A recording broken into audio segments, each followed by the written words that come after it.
Graça e paz, meus amados e queridos irmãos, quem está falando é o pastor Esdras Costa Bento, autor do livro Introdução ao Antigo Testamento e Hermenêutica Fácil e Descomplicada, editado pela CPAD, e eu falo da minha casa em Jacarepaguá, no Rio de Janeiro.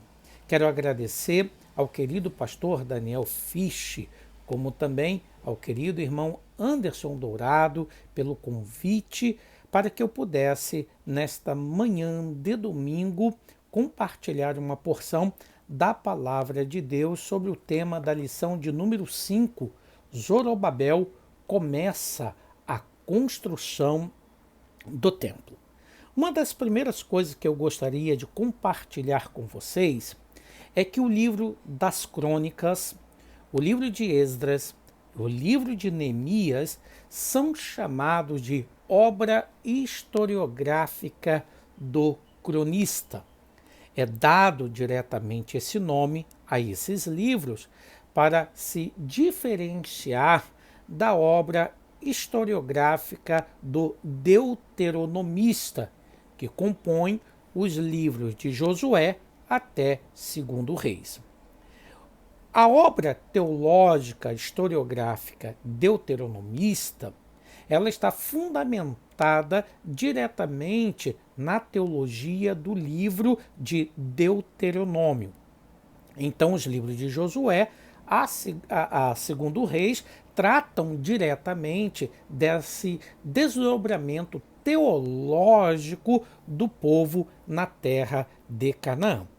Já a obra historiográfica do cronista, que compõe as obras das Crônicas, Esdras e Neemias, trata de um outro contexto teológico.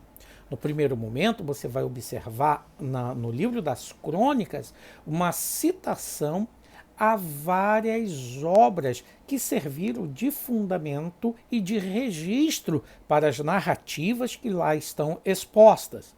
Você também vai observar que a obra historiográfica do cronista também utiliza-se de muitas narrativas dos livros de Samuel e Reis para sua composição. Obviamente, isso inclui algumas dificuldades teológicas, literárias e narrativas que não é o nosso propósito tratar agora. No outro aspecto, você vai verificar também que a obra histórica do cronista, esta obra do cronista que é tão importante dessa narrativa, ela também situa num tempo que é diferente do tempo da obra histórica deuteronomista. As obras históricas deuteronomistas são obras pré-exílicas. A obra histórica do cronista são obras pós-exílicas. Uma primeira obra trata de Israel na terra, a outra obra trata do retorno de Israel à terra. Consequentemente, isso implica em ênfase teológica diferente, porque os contextos teológicos também são diferentes. Agora, portanto, na obra histórica do cronista, há perguntas a respeito da dinastia davídica que fora interrompida. Há pergunta a respeito da função do templo que está destruído. Há perguntas a respeito de Jerusalém e de Judá como a capital de Deus. Agora há, portanto, questionamentos se a aliança de Deus ainda se mantém com o povo. E é daí a razão pela qual essa obra historiográfica do cronista fará essa narrativa teológica com o intuito de dar respostas à situação conflituosa que o povo está vivendo na terra da promissão.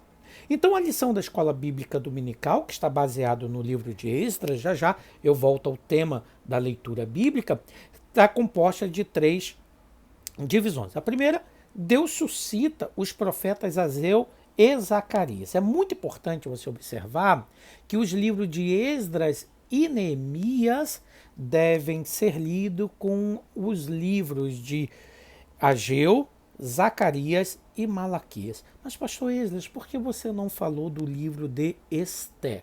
É que o livro de Esté, embora o livro de Esté esteja referindo-se ao mesmo contexto da obra de Esdras e Neemias, há uma divisão, uma preocupação muito importante, que a obra de Esté está ali para mostrar que, apesar da ordem para que muitos judeus voltassem à sua terra, muitos deles preferiram ficar lá na Pérsia.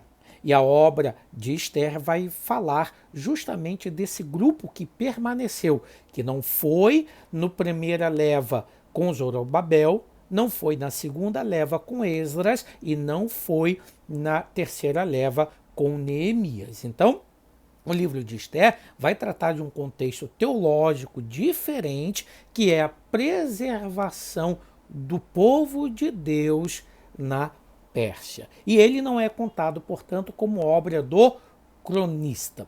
Quando nós observamos sobre esse aspecto, então, o livro de Esther se insere diretamente, aproximadamente entre o final do capítulo 6 de Esdras até o capítulo 10 de Esdras, enquanto Esdras está especificamente restaurando a comunidade e o culto, os eventos que citados no livro de Esther estão ocorrendo.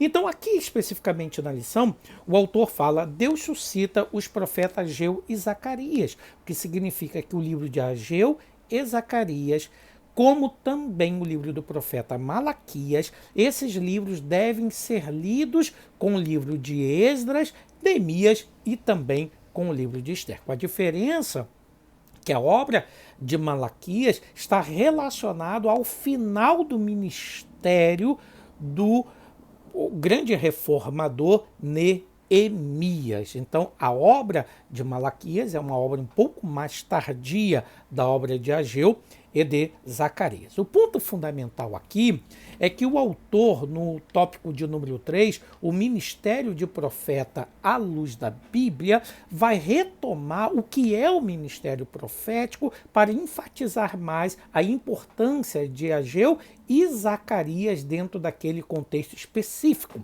É muito bom salientar que dentro do Antigo Testamento nós temos algumas instituições muito importantes. A primeira dessa instituição é o sacerdócio, a segunda instituição é o profeta e a terceira instituição é o sábio. Essas instituições aparecem em Jeremias no capítulo 18, quando ele pergunta onde está o sacerdote, onde está o profeta, onde está o sábio. Essas três instituições presentes em Israel, o autor aqui está se referindo a uma delas, que é a instituição profética, que nós sabemos que Moisés foi o profeta mor, ou o profeta padrão.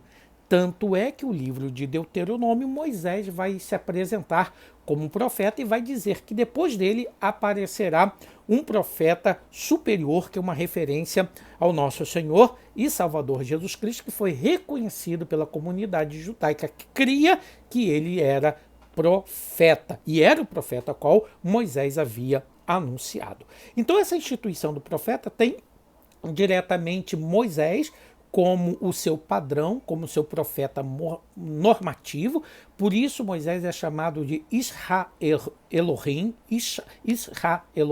que quer dizer homem de Deus, que é um termo que é aplicado posteriormente aos profetas do Antigo Testamento. Você vai perceber que Eliseu é chamado 20 vezes de Israelohim, quer dizer homem de Deus. A ideia era que o profeta entrava na presença de Deus, ouvia a voz de Deus e comunicava ao povo. Essa perspectiva que é apresentada diretamente por Moisés incumbe o profeta de também ter uma chamada e provas dessa chamada. É o caso da sarça ardente, é o caso da vara que se transforma em serpente e o caso da mão leprosa que se torna purificada. Assim, todos os profetas, consequentemente, terão que dar o seu testemunho de chamamento, baseado principalmente no padrão e modelo que se tornou Moisés. A seguir, o sacerdote Samuel, que também vai exercer o ministério de profeta, vai inaugurar a escola de profetas em Ramá, que era centros de estudos da profecia, onde se preparava principalmente os profetas palacianos.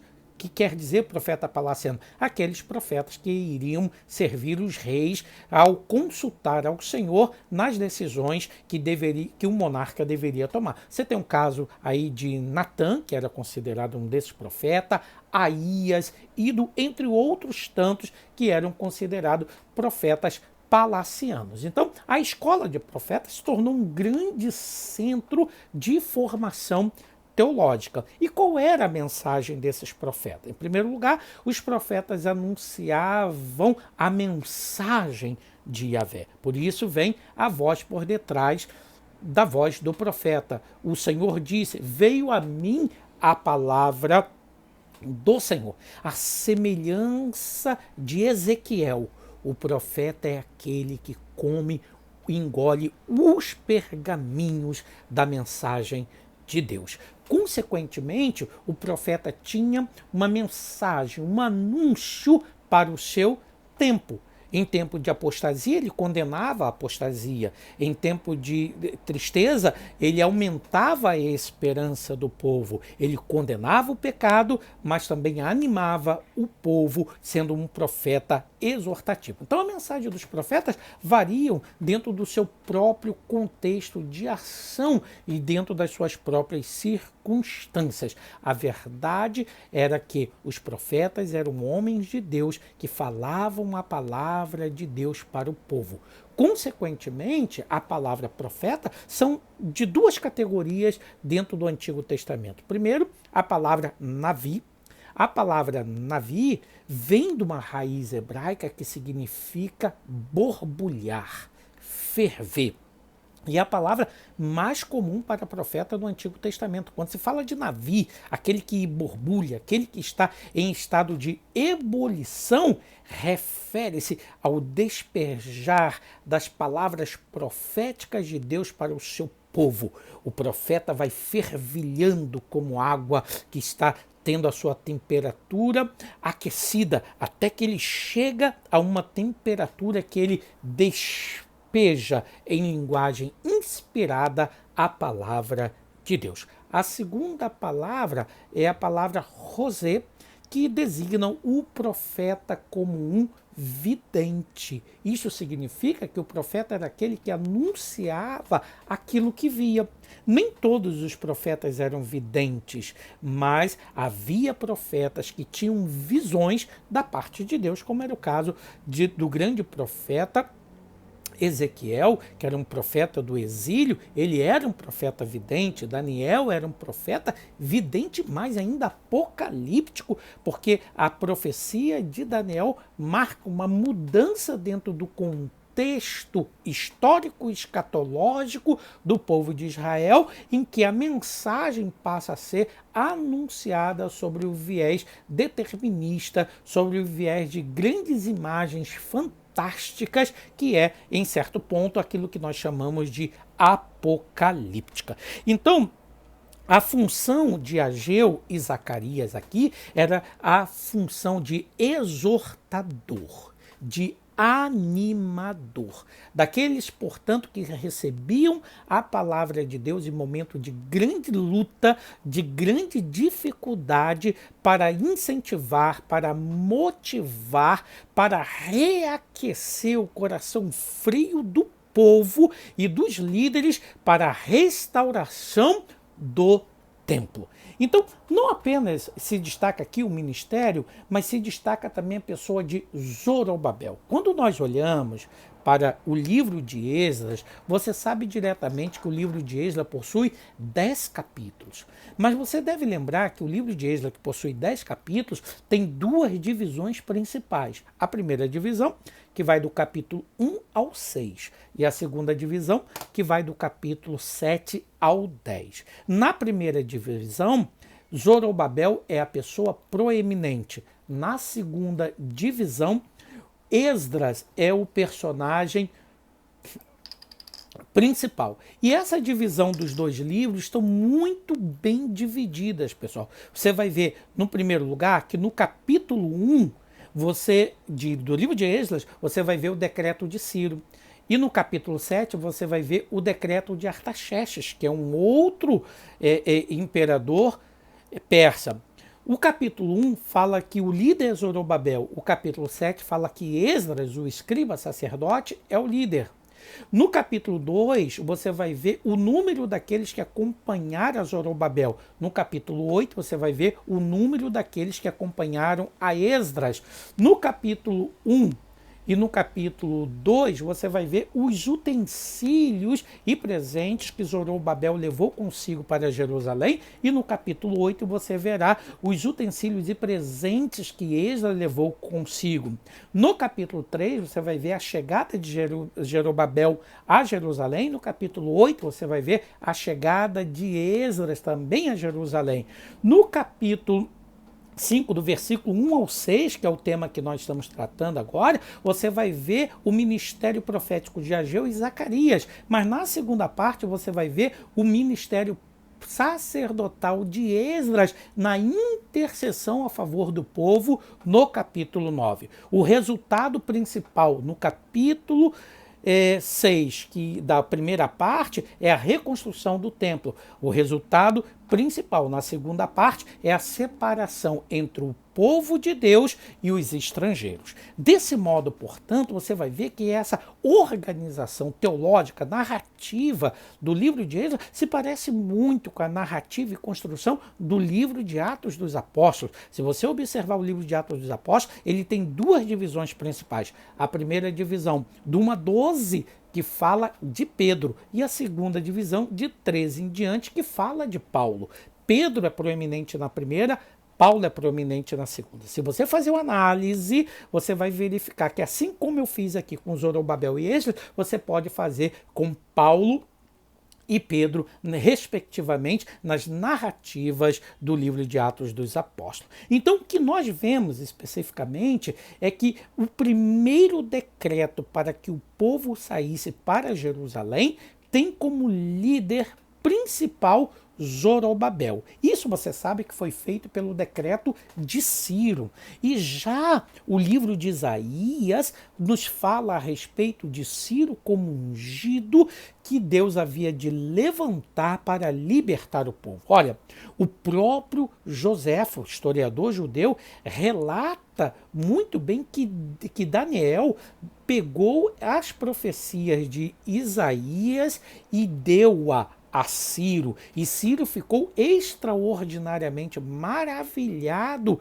em saber que no livro dos profetas já havia sido falado a respeito dele cerca de 200 anos antes. E diz, portanto, Joséfo, que Ciro dispôs o seu coração, que era naturalmente uma ação de Deus, para que o povo voltasse a terra, decretando, portanto, aquele seu grande decreto. E o mais importante isso daí é que esse primeiro decreto de Ciro, ele tem em vista a primeira leva de povo, que vão um grupo de cerca de 50 mil pessoas com Zorobabel, tendo também Jóshua como seu sacerdote. Então, quando você olha sobre esse aspecto, você percebe diretamente na leitura de Ageu e Zacarias a necessidade de purificação do sacerdócio, a necessidade de pureza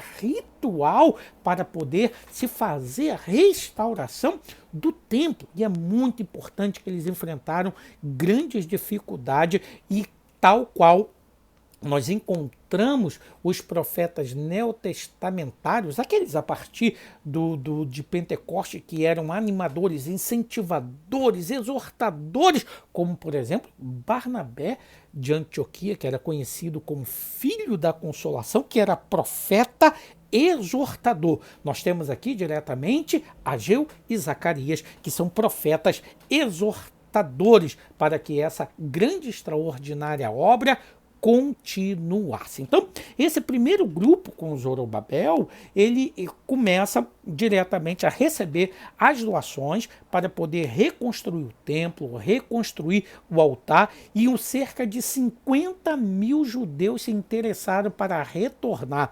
No entanto, como vai dizer Jeremias no capítulo 29, alguns poucos resolveram permanecer diretamente na Babilônia. Então, no capítulo 2 de Esdras, vai apresentar essa lista daqueles que voltaram. Quando nós vemos, então, portanto, na lição, nós vemos que Zorobabel era o líder político e Josué o sumo sacerdote. Então, quando você analisa esse livro de Esdras, sobre esse aspecto, é preciso você observar que Deus, nesse momento de crise para o povo, levantou 3 grandes líderes com forças para atuar em áreas específicas determinadas.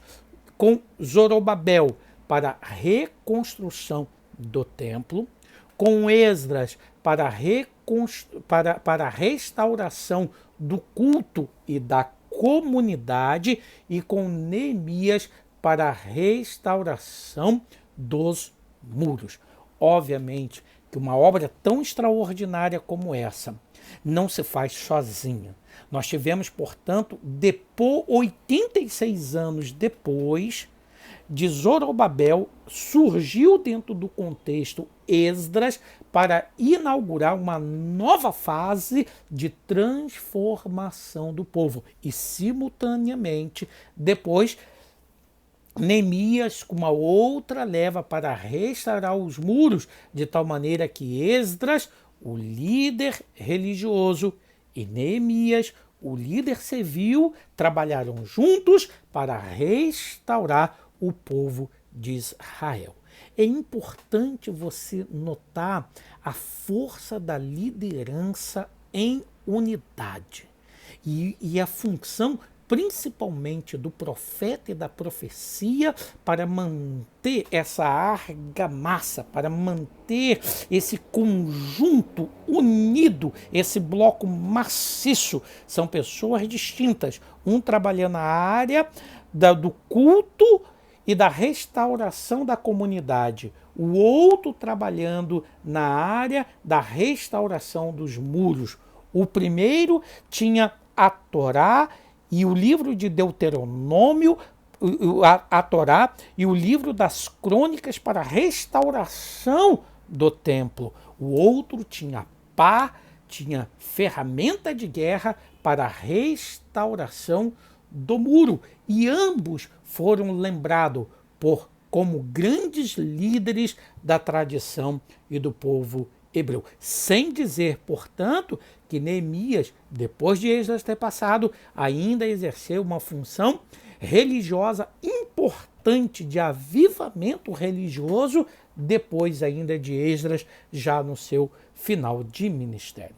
Que Deus abençoe todos e todas. Obrigado por essa oportunidade e que Deus vos sustente em suas mãos, em nome de Jesus Cristo.